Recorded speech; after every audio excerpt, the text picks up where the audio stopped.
Olá, o nosso grupo falará sobre uma breve abordagem da neuropedagogia. Neuropedagogia, encéfalo mais pedagogia. Aqui estão os principais tópicos que iremos abordar. A palavra neuropedagogia foi criada no início dos anos 80 por Hélène Fabre, doutora em linguística em língua francesa. Ao longo de sua carreira como professora, constatou que, apesar de todos os meios utilizados, como a renovação dos conteúdos, as ferramentas e as diversas abordagens metodológicas, os problemas de assimilação de novos conhecimentos e os problemas relativos ao como aprender, a atenção e a motivação, entre outros, continuavam sendo ignorados. O sistema educacional continuava voltado somente para os conteúdos, dando muito pouco interesse ao processo de aprendizagem, aos recursos perceptivos e ao perfil do aluno, o que resultou na criação do conceito de neuropedagogia, que visa estabelecer um diálogo entre o céfalo humano com suas especificidades de funcionamento e a pedagogia com suas práticas profissionais de ensino. Trata-se de uma abordagem sistêmica, interdisciplinar e integradora. A pedagogia é um retorno às raízes biológicas da aprendizagem. Nascemos para aprender e para descobrir o nosso potencial ao longo do tempo. É uma ciência interdisciplinar que estuda a relação entre o funcionamento do sistema nervoso e a aprendizagem humana, fundamentada nos conhecimentos das neurociências aplicada à educação. A neuropedagogia aborda a aprendizagem sob um novo enfoque, partindo de dois principais elementos: o nosso cérebro e a nossa capacidade para aprender, tendo como objetivo final a autonomia daquele que aprende. E para que isso efetivamente aconteça, em termos de ensino-aprendizagem em ambiente escolar, são necessários os conhecimentos em neurociências, para que se possa entender os mecanismos do funcionamento do cérebro. Aqui trouxemos algumas assertivas feitas por Tombre Fabre, mas que até os dias atuais não são praticadas pela linha pedagógica tradicional. O encéfalo humano é uma estrutura intrínseca e extremamente complexa. Porém, o sistema educacional utiliza apenas o nível cortical, ou seja, do intelecto dele. Tal prática reduz em muito as experiências de aprendizagem. Estruturas do sistema límbico têm um papel fundamental na formação da memória. Citamos o hipocampo como a estrutura responsável pelo armazenamento de memórias. Ele é que selecionará as informações, fatos, acontecimentos que têm relevância para serem guardadas ou não, sejam elas positivas ou negativas. Ele retransmite essas informações ao córtex para serem armazenadas e as recupera quando há rememoração.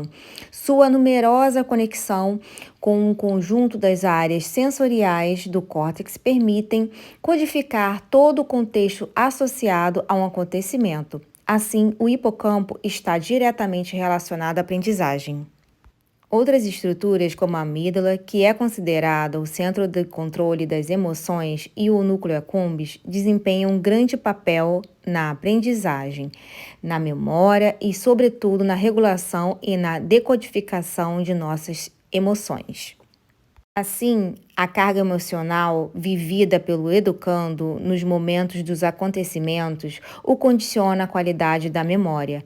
A excitação da amígdala tem por efeito guardar os momentos de emoção com uma força fora do comum. Quando um aprendizado tem uma carga emocional ligada a ela, aumenta a atividade hipocampal, as conexões neurais sinápticas, liberando neurotransmissores como a dopamina, que ajuda a reforçar comportamentos e ajuda a gerar maior motivação. Consequentemente, ocorre um maior fortalecimento da aprendizagem e da memória. Podemos mencionar, a título de exemplo, um estudo que foi realizado por Nathan Fox, cientista e professor no Departamento de Desenvolvimento Humano da Universidade de Maryland, Estados Unidos, com crianças romenas que viviam em orfanatos e posteriormente foram adotadas, onde pode-se verificar que crianças que são tratadas com negligência e que enfrentam um alto nível de estresse faz com que elas se tornem adultos com hipocampos menores, significando assim menor capacidade de memória e, portanto, dificuldade de aprendizagem. A segunda assertiva trazida por ela é sobre as tarefas mais complexas de abstração, que só podem ser ensinadas quando o processo de mielização do corpo caloso já estiver bastante avançado. Isso ocorre em média por volta de 10, 11 anos de idade. O que é o corpo caloso e qual a sua importância para a neuropedagogia? O corpo caloso é um grande feixe de fibras nervosas através do qual os dois hemisférios cerebrais se comunicam. Milhões e milhões de prolongamentos de axônios de neurônios conduzem os sinais elétricos do corpo celular em direção das áreas sinápticas, colocando em relação regiões semelhantes ou não semelhantes dos hemisférios cerebrais. As regiões conectadas por fibras calosas são chamadas de áreas associativas, que representam 80% do córtex cerebral. A bainha de mielina, que é formada por oligodendrócitos no sistema nervoso central, é uma camada lipoproteica que serve para isolar e proteger as fibras nervosas e aumentar a velocidade da propagação dos impulsos elétricos nas sinapses neurais. É por meio dos axônios que um neurônio dispara um impulso elétrico unindo-se a outro neurônio nas chamadas sinapses neurais, que nada mais é do que a passagem de informação e de comando de um neurônio para o outro. É ele que nos permite pensar, sentir e executar toda e qualquer tarefa motora voluntária. O corpo caloso é totalmente mielinizado por volta do 10º ano da criança, o que faz aumentar a condução neural e a velocidade dessa comunicação entre os neurônios. Como explicado, o desenvolvimento cerebral não se faz de modo regular, mas por impulsos seguidos de pausas, o que deveria ser respeitado pela pedagogia tradicional para que ocorresse o grau de maturação cerebral necessária para determinados aprendizados. Existindo assim períodos sensíveis para certos tipos de aprendizagem, o que tornaria possível a detecção de possíveis problemas quando eventualmente determinada habilidade não surgisse na faixa etária prevista. Fabre recomenda que se considere a questão da plasticidade do encéfalo no processo de ensino-aprendizagem.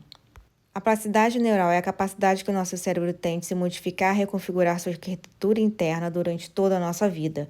São as sinapses neurais que dão origem aos nossos pensamentos, ideias, sensações e ações. Os neurônios se comunicam entre si para executar determinadas tarefas que acabam formando circuitos que consolidam a aprendizagem. Existem, assim, circuitos neurais específicos para cada ação que executamos, como falar, ler livros e etc., que são fortalecidos e automatizados à medida que o acionamos mais e mais.